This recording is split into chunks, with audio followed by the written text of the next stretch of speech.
മിശിഹായ്ക്ക് സ്തുതിയായിരിക്കട്ടെ. സാമുവേൽ പ്രവാചകന്റെ 1-ാം പുസ്തകത്തിൻ്റെ 3-ാം അധ്യായം നമുക്ക് പഠിക്കാം.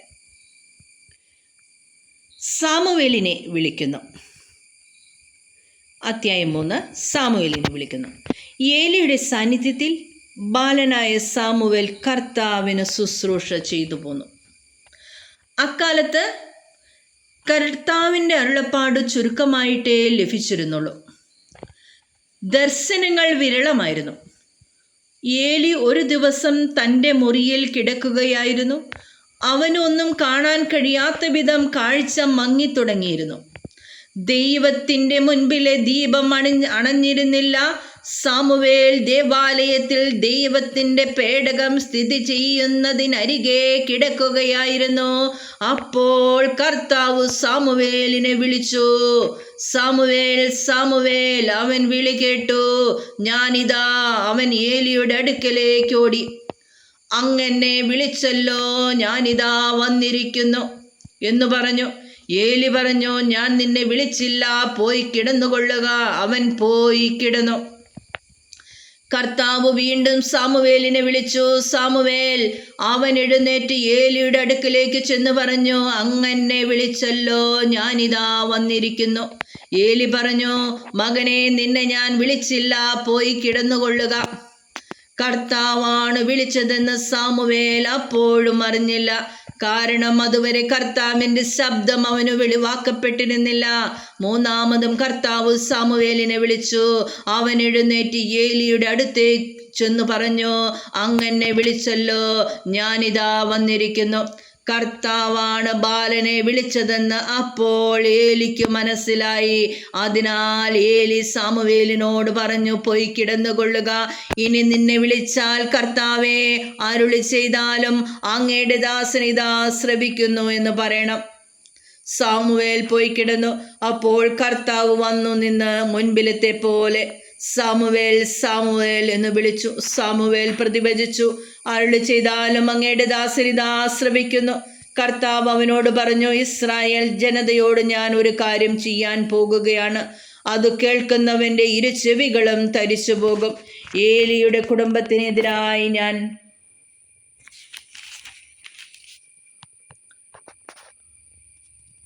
പറഞ്ഞിട്ടുള്ളതെല്ലാം അന്ന് ഞാൻ ആദ്യന്ത്യം നിർവഹിക്കും. മക്കൾ ദൈവദൂഷണം പറയുന്ന കാര്യം അറിഞ്ഞിട്ടും അവരെ തടയാഞ്ഞതുമൂലം ഞാൻ അവൻ്റെ കുടുംബത്തിൻ്റെ മേൽ എന്നേക്കുമായി ശിക്ഷാവിധി നടത്താൻ പോവുകയാണെന്ന് ഞാൻ പറയുന്നു. ഏലി കുടുംബത്തിൻ്റെ പാപത്തിന് ബലികളും കാഴ്ചകളും ഒരിക്കലും പരിഹാരമാവുകയില്ലെന്നു ഞാൻ ശപഥം ചെയ്യുന്നു. പ്രഭാതം വരെ സാമുവേൽ കിടന്നു. അനന്തരം അവൻ കർത്താവിൻ്റെ ആലയത്തിൻ്റെ വാതിലുകൾ തുറന്നു. തനിക്കുണ്ടായ ദർശനം ഏലിയോട് പറയാൻ അവൻ ഭയപ്പെട്ടു. അപ്പോൾ ഏലി, മകനെ സാമുവേൽ എന്ന് വിളിച്ചു. ഞാനിതാ എന്ന് അവൻ വിളി കേട്ടു. ഏലി ചോദിച്ചു, അവിടുന്ന് എന്താണ് നിന്നോട് പറഞ്ഞത്? എന്നിൽ നിന്നു മറച്ചു വെക്കരുത്. അവിടുന്ന് പറഞ്ഞതിൽ എന്തെങ്കിലും എന്നിൽ നിന്നു മറച്ചു വെച്ചാൽ ദൈവം നിന്നെ കഠിനമായി ശിക്ഷിക്കട്ടെ. സാമുവേൽ ഒന്നും മറച്ചു വയ്ക്കാതെ എല്ലാം അവനോട് പറഞ്ഞു. അപ്പോൾ ഏലി, അത് കർത്താവാണ്, അവിടുത്തേക്ക് യുക്തമെന്ന് തോന്നുന്നത് പ്രവർത്തിക്കട്ടെ എന്ന് പറഞ്ഞു. സാമുവേൽ വളർന്നു വന്നു. കർത്താവ് അവനോടുകൂടെ ഉണ്ടായിരുന്നു. അവൻ്റെ വാക്കുകളിൽ ഒന്നും വ്യർത്ഥമാകാൻ അവിടുന്ന് ഇടവരുത്തിയില്ല. സാമുവേൽ കർത്താവിൻ്റെ പ്രവാചകനായി തീർന്നിരിക്കുന്നു എന്ന് ദാൻ മുതൽ ബേർഷേബ വരെയുള്ള ഇസ്രായേൽ ജനം മുഴുവനും അറിഞ്ഞു.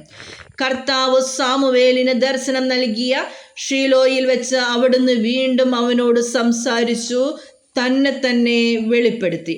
ദൈവത്തിന് സ്തുതി. സാമുവേൽ പ്രവാചകന്റെ 1-ാം പുസ്തകം 3-ാം അധ്യായത്തിൽ 21 തിരുവചന ഭാഗങ്ങളാണുള്ളത്. നമുക്കൊന്നുകൂടെ വായിച്ച് ധ്യാനിക്കാം. തുടങ്ങുന്നത് സാമുവേലിനെ വിളിക്കുന്നു എന്ന് പറഞ്ഞ തലക്കെട്ടിനു താഴെയാണ് തിരുവചന ഭാഗങ്ങൾ മൊത്തം. 3-ാം അധ്യായം സാമുവേലിനെ വിളിക്കുന്നു.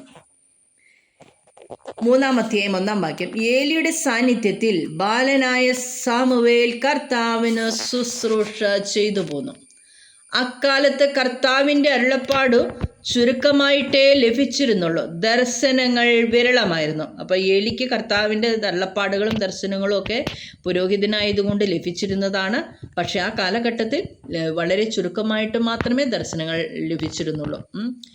2-ാം വാക്യം, ഏലി ഒരു ദിവസം തൻ്റെ മുറിയിൽ കിടക്കുകയായിരുന്നു. അവനൊന്നും കാണാൻ കഴിയാത്ത വിധം കാഴ്ച മങ്ങിത്തുടങ്ങിയിരുന്നു. 3-ാം തിരുവചനം, ദൈവത്തിൻ്റെ മുൻപിലെ ദീപം അണഞ്ഞിരുന്നില്ല. സാമുവേൽ ദേവാലയത്തിൽ ദൈവത്തിൻ്റെ പേടകം സ്ഥിതി ചെയ്യുന്നതിനരികെ കിടക്കുകയായിരുന്നു. അപ്പോൾ സാമുവേൽ എവിടെ കിടന്നിരുന്നത്?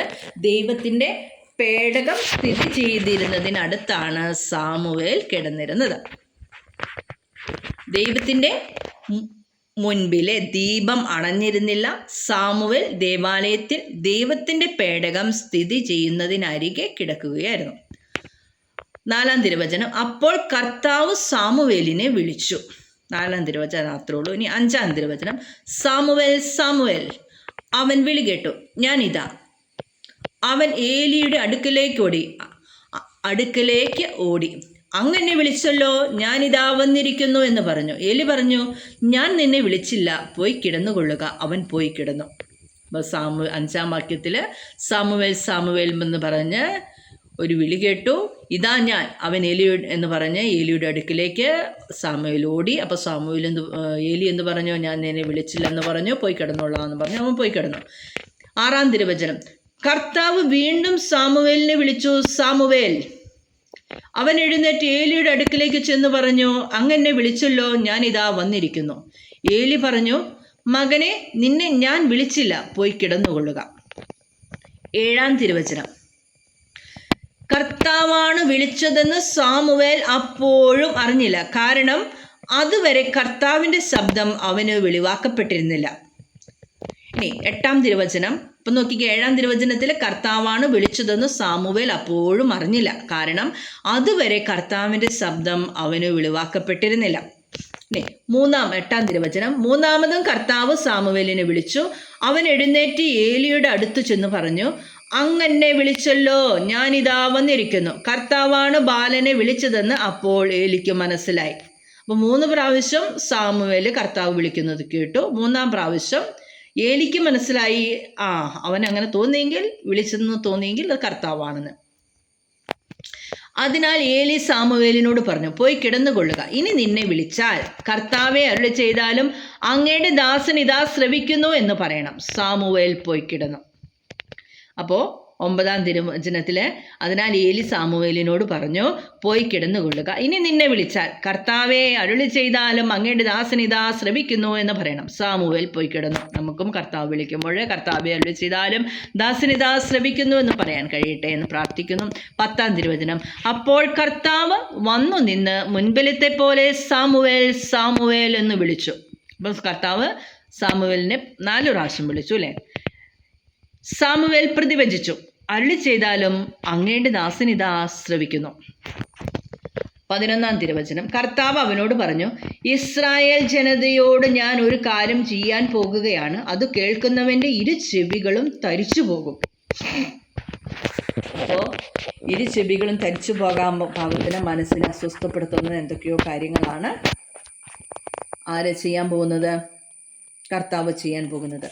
ഇനി 12-ാം തിരുവചനം, ഏലിയുടെ കുടുംബത്തിനെതിരായി ഞാൻ പറഞ്ഞിട്ടുള്ളതെല്ലാം അന്നു ഞാൻ ആദ്യന്തം നിർവഹിക്കും. 13-ാം തിരുവചനം, മക്കൾ ദൈവദൂഷണം പറയുന്ന കാര്യം അറിഞ്ഞിട്ടും അവരെ തടയാഞ്ഞതു മൂലം ഞാൻ അവൻ്റെ കുടുംബത്തിൻ്റെ മേൽ എന്നേക്കുമായി ശിക്ഷാവിധി നടത്താൻ പോവുകയാണെന്ന് ഞാൻ പറയുന്നു.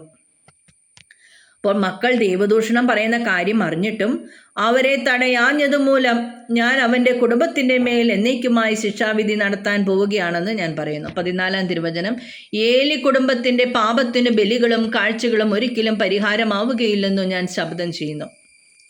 ഏലി കുടുംബത്തിൻ്റെ പാപത്തിന് ബലികളും കാഴ്ചകളും ഒരിക്കലും പരിഹാരമാവുകയില്ലെന്നു ഞാൻ ശപഥം ചെയ്യുന്നു. 15-ാം തിരുവചനം, പ്രഭാതം വരെ സാമുവേൽ കിടന്നു. അനന്തരം അവൻ കർത്താവിൻ്റെ ആലയത്തിൻ്റെ വാതിലുകൾ തുറന്നു. തനിക്കുണ്ടായ ദർശനം ഏലിയോട് പറയാൻ അവൻ ഭയപ്പെട്ടു. 16-ാം തിരുവചനം, അപ്പോൾ ഏലി പറഞ്ഞു, മകനെ സാമുവേൽ എന്ന് വിളിച്ചു. ഞാനിതാ എന്ന് അവൻ വിളി കേട്ടു. ഏലി ചോദിച്ചു, അവിടുന്ന് 17-ാം തിരുവചനം, ഏലി ചോദിച്ചു, അവിടുന്ന് എന്താണ് നിന്നോട് പറഞ്ഞത്? എന്നിൽ നിന്ന് മറച്ചു വെക്കരുത്. അവിടുന്ന് പറഞ്ഞതിൽ എന്തെങ്കിലും എന്നിൽ നിന്ന് മറച്ചു വെച്ചാൽ ദൈവം നിന്നെ കഠിനമായി ശിക്ഷിക്കട്ടെ. ഇപ്പൊ സാമുവേലിന് വേദനാജനകമായ ദൈവം അറിയിച്ച കാര്യങ്ങൾ പറയാൻ ഭയമായിരുന്നു. പക്ഷേ ഏലി ചോദിച്ചു കഴിഞ്ഞപ്പോഴും സാമുവേൽ ഒന്നും മറച്ചു വെക്കാതെ പറഞ്ഞു. 18-ാം തിരുവചനം, സാമുവേൽ ഒന്നും മറച്ചു വെക്കാതെ എല്ലാം അവനോട് പറഞ്ഞു. അപ്പോൾ ഏലി, അത് കർത്താവാണ്, അവിടുത്തേക്ക് യുക്തമെന്ന് തോന്നുന്നത് പ്രവർത്തിക്കട്ടെ എന്ന് പറഞ്ഞു. അപ്പോൾ ഏലിക്ക് തൻ്റെ മക്കളെ തിരുത്താൻ കഴിയാത്തത് കൊണ്ടുള്ള ഹൃദയ നൊമ്പരമുണ്ട്. ശിക്ഷ ഏറ്റുവാങ്ങാൻ ഏലി തൻ്റെ ഹൃദയത്തെ ഒരുക്കിയിരിക്കുന്നു. 19-ാം തിരുവചനം, സാമുവേൽ വളർന്നു വന്നു, കർത്താവ് അവനോട് കൂടെ ഉണ്ടായിരുന്നു, അവൻ്റെ വാക്കുകളിൽ ഒന്നും വ്യർത്ഥമാകാൻ അവിടുന്ന് ഇടവരുത്തിയില്ല. കർത്താവിൻ്റെ സന്നിധിയിൽ കർത്താവിനോട് കൂടെ വളർന്നു വരുന്നവരുടെ വാക്കുകൾ വ്യർത്ഥമാകാൻ അവിടുന്ന് ഇടവരുത്തുകയില്ല.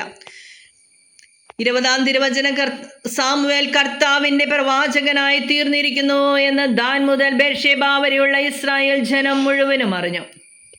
21-ാം തിരുവചനം, കർത്താവ് സാമുവേലിന് ദർശനം നൽകിയ ഷീലോയിൽ വെച്ച് അവിടുന്ന് വീണ്ടും അവനോട് സംസാരിച്ചു, തന്നെ വെളിപ്പെടുത്തി. അപ്പോൾ കർത്താവ് സാമുവേലിന് ദർശനം നൽകിയ ഷീലോയിൽ വെച്ച് അവിടുന്ന് വീണ്ടും അവനോട് സംസാരിച്ചു, തന്നെ വെളിപ്പെടുത്തി. അപ്പോൾ കർത്താവിനോട് ചേർന്ന് നിൽക്കുന്നവരെ കർത്താവ് അവരുടെ വാക്കുകൾ വ്യർത്ഥമാക്കാൻ അനുവദിക്കുകയില്ല എന്ന് മാത്രമല്ല, അവിടുന്ന് അവരോട് സംസാരിക്കുകയും തന്നെ വെളിപ്പെടുത്തുകയും ചെയ്യും. ദൈവത്തിന് സ്തുതി. 3-ാം അധ്യായം വായിച്ച് ധ്യാനിച്ച് പഠിക്കാൻ എവർക്കും സാധിക്കട്ടെ എന്ന് പ്രാർത്ഥിക്കുന്നു. ദൈവത്തിന് സ്തുതി.